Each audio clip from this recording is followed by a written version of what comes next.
if you are sharing your pain with someone, it's so important that that person has the capacity to witness you in a way that makes you feel seen, heard, and has that energy of protecting you.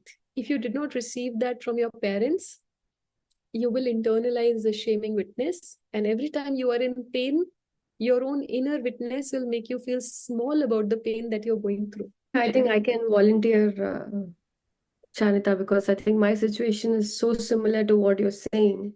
Yeah, So I please. think my father was like very angry person, kind of, I didn't have that kind of loving atmosphere in my childhood. Mm. So I always felt like a victim or something, and I am understanding in my case the witness is my mom, because I felt like she was not a confident person or something.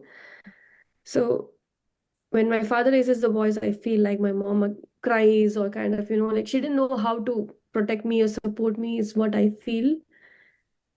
I totally am able to understand or anything, like, and that has affected me because I don't feel confident at all.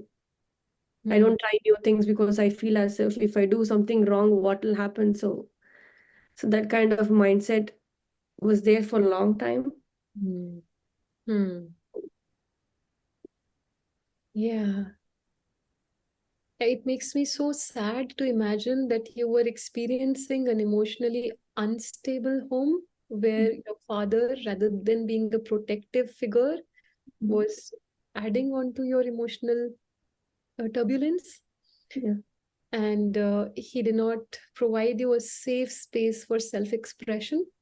Rather, Mhm. he made you extra conscious and made you live so much in your mind Mhm. that you could not feel free as a child to just dance and sing and jump and make mistakes. And that means that you you as an adult also, it will affect you from making mistakes and facing embarrassment and rejection, because in the past the consequences were so big. Yeah. So the nervous system remembers that.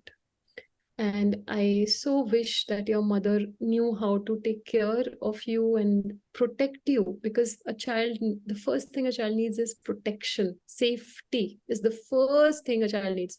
Safety, physical and emotional safety, the first thing. And when they get that, they can safely open their wings. So I can just imagine how hard it would have been for you to even reach till here with all these conflicting mental voices of unsafety trapped in the body. Yeah. And if you had a magic wand and you could change one thing of the situation, what would you change? So I completely developed a different belief system around them. Because Mm. even now, when I look at my parents and talk in the video call or something, I always feel like I'm not having a loving energy or something.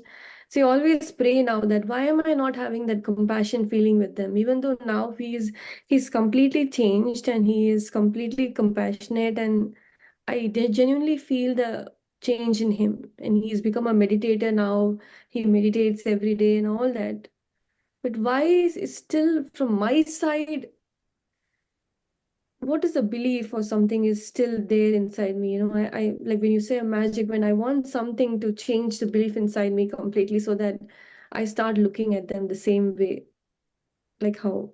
It's so beautiful and it's so poignant. The word poignant, when something is beautiful, but it also makes you sad to hear you, because even after suffering uh, the consequences of an emotionally volatile home, the thing that you want to change is you. Yeah. It's so extraordinary that this is what all the victims do. They put the revolver on their head. And why am I not feeling that way? It's so true.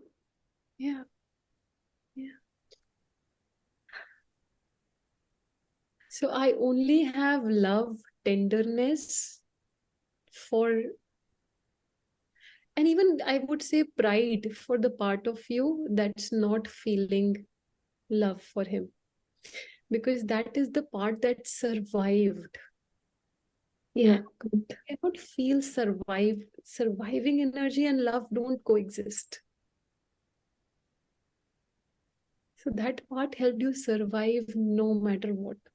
So the only thing I feel for that part of you or for you is so much pride that you made it through. And you are here and you are just reflecting on your journey and helping you become whole and live your life consciously. An emotionally unstable parent can really fracture the psyche of the child. It can trap the child as an adult for years and years of self work. So it's the inheritance of that burden that you are resolving. And when you are solving a burden, you cannot love. Yeah. So only thing I feel for you is pride, love, and tenderness. And I would change that part of you that's pressurizing you to feel love into saying that let's change that pressure into poise, that elegantly accept that I'm not feeling it. Because our emotions and our feelings are expressions of our personal truth. If you're not feeling it, that means that your body and your heart did not receive it. And if it did not receive it, it's not your fault. As a child, it was never your fault. If you were here, I will give you a glass of water in my favorite cup. Please have some water. No, I do feel I have aha moments, kind of, like understanding. Yeah. It's Yeah. like a movie where you see the climax and you understand, Yeah. like everything. And Yeah. How do you feel in this moment? I feel like some kind of a heavy energy is released. Mm-hmm. I think I mean, I really appreciate myself, to come out and talk about it because, Absolutely.